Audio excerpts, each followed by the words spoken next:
Is it just us, or does everyone have a good day whenever the James Webb Telescope discovers something new? In this video, we'll talk about how NASA's Webb caught a fiery hourglass as a new star formed, and along with that, the James Webb Telescope found two of the oldest galaxies ever seen. So stay tuned and make sure to watch this video till the very end to learn about it all. First off, James Webb caught a nebula. NASA's James Webb Telescope has discovered new information about the dark cloud, which is known as L1527, and it's a protostar. The nebula's beautiful colors are only visible in infrared light, but they show us how the protostar is actively assembling material and moving toward its full formation. There were some features of the star which were hidden before, and the telescope was only able to unveil them right now, giving new information about the formation of a star. Since these flaming clouds are only visible in infrared light, the Taurus star-forming region is a potential target for Webb's near-infrared camera. The neck of this hourglass-shaped object is where the actual protostar is at. An edge-on protoplanetary disk darkens the neck's center. The protostar's light penetrates above and below this disk, illuminating cavities among the surrounding gas and dust. The dominant features of the region, the blue and orange clouds in this representative color infrared image, outline voids formed as material blasts away from the protostar and collides with surrounding matter. Layers of dust between Webb and the clouds are what causes the colors to exist in the first place. The dust is thinnest in the blue regions, so the parts where the dust layer is too thick prevent the blue light to peek through, so you see pockets of orange light. Molecular hydrogen filaments that have been shocked by the protostar's material ejections can be seen by Webb as well. Moving on, the L1527 is a relatively new star. New stars would have formed throughout the cloud, but shocks and turbulence from this nebula prevent this from happening. Because of this, the protostar controls the region and keeps most of the materials for itself. Despite the mayhem L1527 creates, it's a comparatively young body, being just about 100,000 years old. Now that's actually a lot of years, but not in the star world. L1527 is classified as a Class 0 protostar, which, in case you don't know, is the earliest stage of star formation. According to its age and its brightness in far infrared radiation, as seen by missions, it's pretty obvious that it's still forming. These protostars have a long way to go before they can be categorized as stars in their own right, since they are still tucked away in a thick cloud of gas and dust. Let's not forget the Hourglass Nebula is moving towards stable nuclear fusion. L1527 doesn't produce its own energy through hydrogen nuclear fusion reactions yet, which is an important step in being a star. While mainly spherical, its shape is unstable. It takes the appearance of a tiny, hot, and puffy clump of gas that is 20 to 40% the mass of our Sun. The protostar's core gradually contracts as it continues to take up mass, drawing near to stable nuclear fusion reactions. The images captured by the Super Telescope capture L1527 doing just that. The young star is located in the heart of the surrounding molecular cloud, which is made up of thick dust and gas. The material spirals around the core as it enters. This produces a dense disk of material, also known as an accretion disk. It supplies the protostar with the material it needs. The temperature of its core will eventually increase to the point at which nuclear fusion can start as it develops mass and compresses more strongly. Coming up,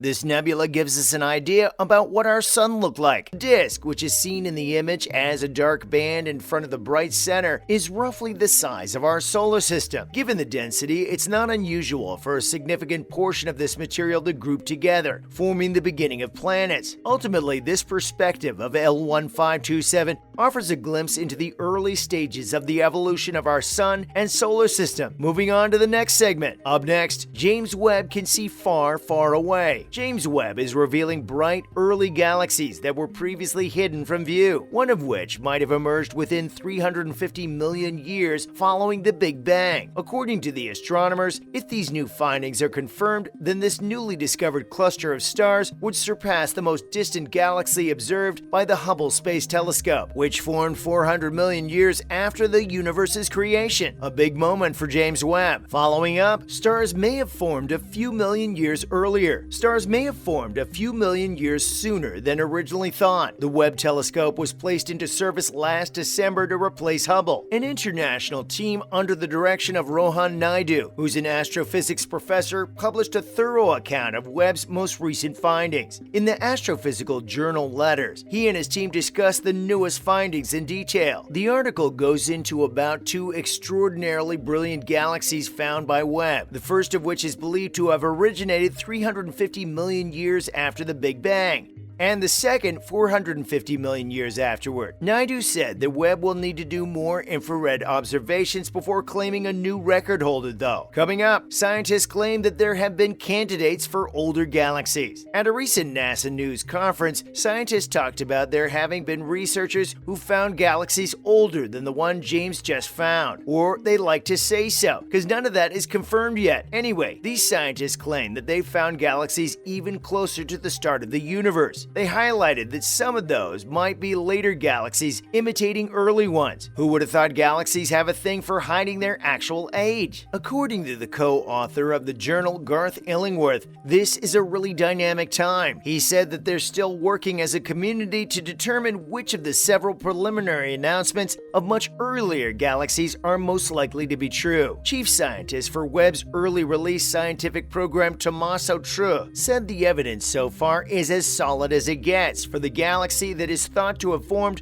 350 million years after the Big Bang, the same one that James Webb found. So it's safe to say that this might be the newest record. Not to mention, we may be able to reach the very edge of the Big Bang. According to Raidu and his team, Webb will be very successful in pushing the cosmic frontier all the way to the verge of the Big Bang, if the findings are confirmed and more early galaxies exist. The researchers concluded when and how the first galaxies formed remains one of the most intriguing topics. These galaxies, according to NASA's Webb project scientist Jane Rigby, were lying just under the limitations of what Hubble could have achieved. She informed reporters, "The galaxy's right there waiting for us." So the fact that there are many of these galaxies to examine is a pleasant surprise. The $10 billion observatory, the biggest and most potent telescope ever sent into space, is 1 million miles from Earth in a solar orbit. Over the summer, full science operations started, and since then, NASA has published many stunning images of the cosmos. Moving on, Webb's camera can look far into the past. The cameras on Webb can travel far back in time and into deep space. The furthest distance we have ever observed in space is 13.6 billion light years, which Webb is capable of seeing. There are millions of galaxies in the picture of the SMACS 0723 galactic cluster that the telescope took, most of which are 13.1 billion light years away. We're not seeing the galaxies as they seem right now, but as they appeared 13.1 billion years ago. Since light takes a very long time to reach such a great distance,